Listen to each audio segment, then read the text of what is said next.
of the European Council, setting out the broad outlines of what he wants to achieve from his renegotiation of Britain's EU membership. The upfront briefing from 10 Downing Street says that he'll challenge both the in and out campaigns to be more rigorous and honest. But to assuage the Eurosceptic majority in his party, he'll use his strongest language yet to say that if he doesn't get what he wants, he'll campaign for Britain to leave. Whether they believe him is another matter. This is what Foreign Secretary Philip Hammond had to say this morning on the Andrew Marr Show. The British people will not be fobbed off with a set of cosmetic alterations to the way the EU works. This is about fundamental change in the direction of travel of the European Union to make sure that it works for Britain and that it is an effective organisation for all the citizens of Europe, driving our prosperity and our competitiveness in the 21st century. And if we can't do that, then we won't be able to win a referendum. That was the Foreign Secretary. Janan, is anything happening here? There's a problem happening for David Cameron, which is that the things that he is most likely to get from his renegotiation are not the things that will move the average voter. So what I think he's likely to get are protections for non-Euro countries within the EU. And that'll be very technical, institutional stuff, double majority voting and so forth. I think that's doable. The Germans don't want a fragmented EU between ins and outs of the currency.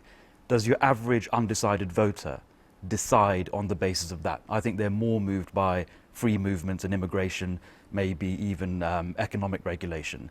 And so the things that he's most likely to get may not help him in a year or 18 months' time when he's campaigning to win a referendum. You get the feeling that he's delayed telling us what he's really looking for because he knows he's bound to disappoint his own side.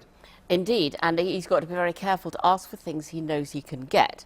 Now, I think three of them, the main things he can get, but I think what he won't get is this 4 years delay in work benefits, because it's discriminatory, because it goes against the basic principles, and yet he's asking for that again.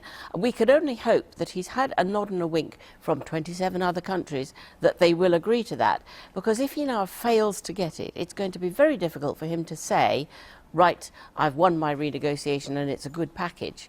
So we hope this is not another bit of cavalier speech-making, which he's done before on Europe. What's your take on it? Well, I mean, it was interesting, amid all that hard language from Philip Hammond, he did say some of the changes will be introduced through domestic legislation. And it looks like that ban on EU migrants claiming in-work benefits for 4 years, the way the government will deal with that is that they will codify some recent European Court of Judgments that have gone in favour of the UK and not embed it in treaty change.